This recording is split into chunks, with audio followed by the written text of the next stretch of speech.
ఒక మూల మానవ తప్పిదం చాలా క్లియర్గా కనబడుతుంది. మరి ఇక్కడ ఉన్న మానవ తప్పిదం ఉందా? ఆ మానవ తప్పిదం ఉంటే ఆ మానవ తప్పిదాన్ని అంటే ఆ ఉన్న సాంకేతిక లోపాన్ని పసిగట్టడానికి అవకాశం, దీన్నే గుడ్ ఫెయిత్ అంటారు, పసిగట్టడానికి లేని అవకాశం ఉందా? ఎంత చెక్ చేసినప్పటికీ, ఎంత తరోగా దాన్ని స్క్రీనింగ్ చేసినప్పటికీ కూడా ఆ లోపాన్ని చెక్ చేయటానికి అవకాశం లేదా దాన్ని గుర్తించడానికి అవకాశం లేని లోపం అయితే బహుశా దాని యాక్ట్ ఆఫ్ గాడ్ గానో ఇక ఏమీ చేయలేం, చేయగలిగిందంతా చేసాం 100% అని చెప్పుకోవడానికి అవకాశం ఉంటుంది. కానీ కొన్ని సందర్భాల్లో నిర్లక్ష్యం చాలా స్పష్టంగా కనిపిస్తూ ఉంటుంది. సాంకేతిక లోపం ఉన్నప్పటికీ ఏం కాదులే అని వదిలేసేటటువంటి నిర్లక్ష్యం, పర్వాలేదులే అని వదిలేసేటటువంటి నిర్లక్ష్యం ఎక్కడైనా ఉంటే ఫిట్నెస్ చెక్ చేసినటువంటి లాగ్ బుక్స్లో అన్నీ క్లియర్గా రాస్తారు. ఇప్పుడు విచారణ జరిపిన తర్వాత దీనికి పలానా సాంకేతిక లోపం ఉంది, దాన్ని గుర్తించడానికి అవకాశం ఉండి కూడా సరైన పర్యవేక్షణ లేకుండా బ్లైండ్గా వదిలేశారు అని తెలిస్తే వాళ్ళని ఖచ్చితంగా కఠినంగా శిక్షించే అవకాశం మాత్రం ఉంటుంది. సో దానికి బాధ్యులను ఎవరిని చేస్తారు అనేది ఇప్పుడు మనకి కనిపిస్తుంది, విచారణ జరుగుతుంది. ఇటు ఎయిర్ ఇండియా కూడా మరణించిన వాళ్ళ కుటుంబాలకు ₹1 కోటి ఎక్స్గ్రేషన్ ప్రకటించాయి. ప్రధానమంత్రి కూడా చెప్తున్నారు బాధితుల కుటుంబాలను ఎట్టి పరిస్థితులను వదిలేయము, వాళ్ళని ఆదుకుంటామని. కానీ ఎంత ఆదుకున్నా ₹1 కోటి ఇచ్చినా, ₹2 కోట్ల ఇచ్చినా వాళ్ళ ప్రాణాలు తిరిగి రాలేవు. వాళ్ళు ఎప్పటికీ జ్ఞాపకాల్లోనే ఉండిపోతారు. వాళ్ళని గుర్తు చేసుకున్నప్పుడు వాళ్ళ కుటుంబ సభ్యుల నుంచి వచ్చే కన్నీటికి వెల కట్టలేం. ఒకవేళ దానికి నిర్లక్ష్యంగా అనుకున్నట్లయితే ఆ నిర్లక్ష్యం ఎయిర్ ఇండియా నిర్లక్ష్యమా, అక్కడ చెక్ చేసినటువంటి అధికారుల నిర్లక్ష్యమా, లేదంటే పైలట్ కూడా ఇప్పుడు ప్రాణాలతో లేరు. కానీ ఎవరిని బాధ్యం చేస్తారు? ఈ ప్రమాదానికి కారణం ఏమని తెలుస్తారు? 2 ఇంజిన్లు ఎయిర్ ఇండియా విమానం ఎగరలేకపోయింది. ఢిల్లీ నుంచి చెప్తున్నప్పుడు నిజంగా అక్కడ ఉండే ఏదైతే దృశ్యాలు కనిపిస్తున్నాయో మీరు ఎక్స్ప్లెయిన్ చేస్తున్నప్పుడు నిజంగా ఇక్కడ నుంచి చూస్తున్న మాకే చాలా ఏదోలా ఉంది. అండ్ అక్కడ ఎలాంటి విషాద ఛాయలు ఉన్నాయో కూడా వి కెన్ అండర్స్టాండ్. బట్ ఇక్కడ రోహిత్ ఇంకో క్వశ్చన్ ఏంటంటే, ఎవరైతే ఆ ఎయిర్ ఇండియా క్రాష్ ల్యాండ్ అయిన తర్వాత ఒక వ్యక్తి ప్రాణాలతో బయటపడ్డాడు, విశ్వాస్ కుమార్. సో అతను ఎలా తప్పించుకున్నాడు అనే క్వశ్చన్ కూడా ఇప్పుడు చాలా ప్రతి ఒక్కరు కూడా అదే క్వశ్చన్ రైజ్ చేస్తున్నాడు. అండ్ ప్రజెంట్ అతను హాస్పిటల్ ఉన్నాడు, అతన్ని ప్రధాని మోదీ కూడా పరామర్శించారు. సో దానికి సంబంధించి అధికారులు ఏమన్నా మాట్లాడారా?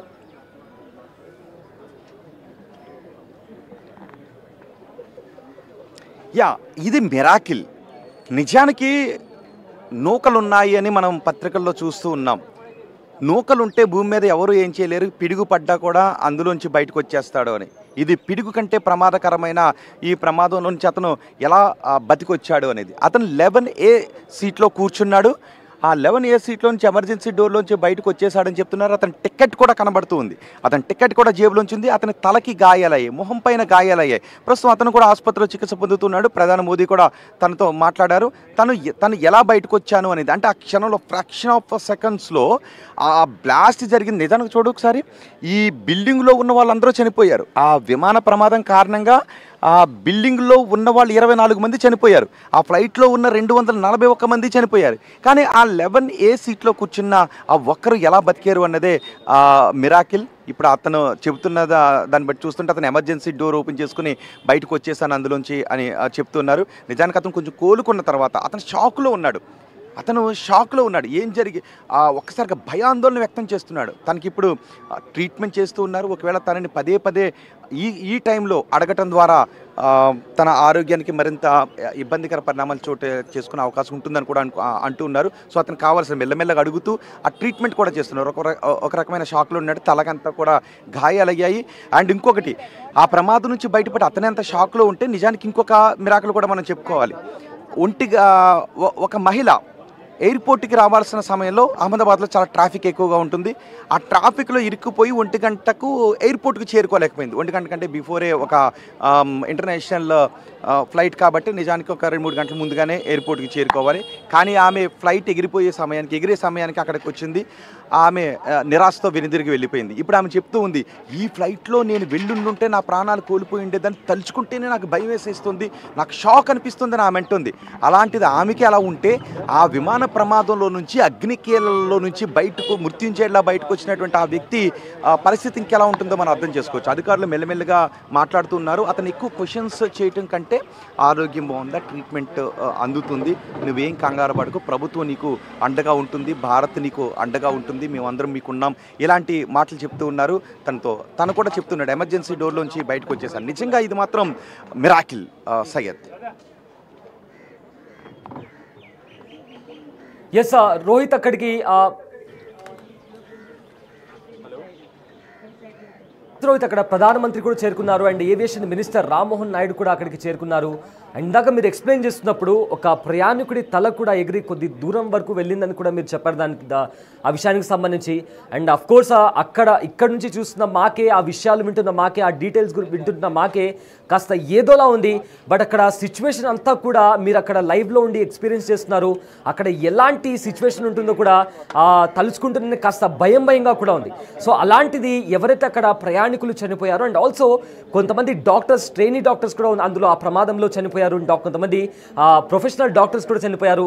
సో మొత్తం మీద ఆ ఏరియా అంతా కూడా ఒక భయానక సిచ్యువేషన్, ఒక ఎక్స్ప్లెయిన్ చేయలేని ఒక బాధ లాంటిది, అలాంటిది ఒక దయనీయమైన పరిస్థితి కూడా కనిపిస్తుంది. సో అక్కడికి చేరుకున్న ప్రధాని మోదీ కావచ్చు లేదా ఇతర అధికారులు ఈ మొత్తం దీనికి సంబంధించి ఏం మాట్లాడారు అండ్ వాళ్ళు ఏం చెప్తున్నారు అండ్ ఆల్సో బ్లాక్ బాక్స్కి సంబంధించి కూడా దానికి సంబంధించి ఎగ్జామిన్ జరిగిన తర్వాత ఎలాంటి పరిణామాలు చోటు చేసుకోబోతున్నాయి.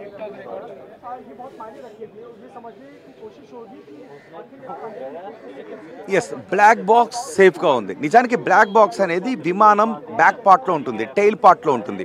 ఈ ప్రమాదం జరిగినప్పుడు మనకి ఆ బిల్డింగ్లో నుంచి, చివరిన కనిపిస్తున్న బిల్డింగ్లో నుంచి ఆ టెయిల్ పార్ట్ వెనక వైపు మనకి కనిపిస్తూ ఉంది.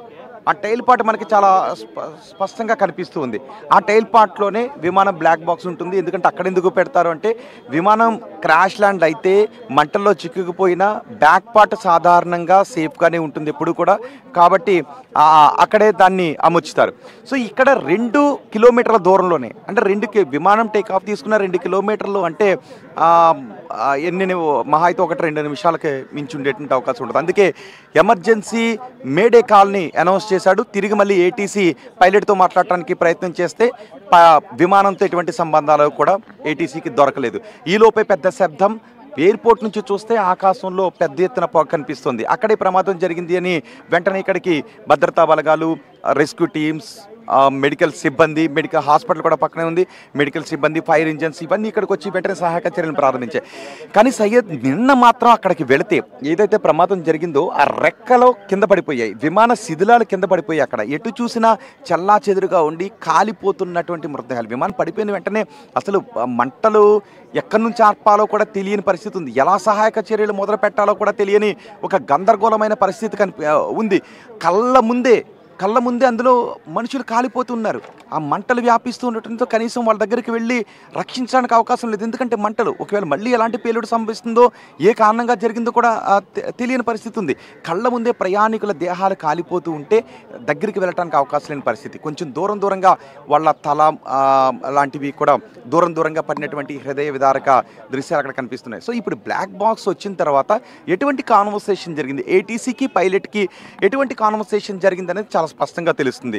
ఇప్పటికే ప్రధానమంత్రి ఏం చెప్తున్నారంటే దీనిపై పూర్తి స్థాయిలో దర్యాప్తు చేస్తాం, బాధ్యులను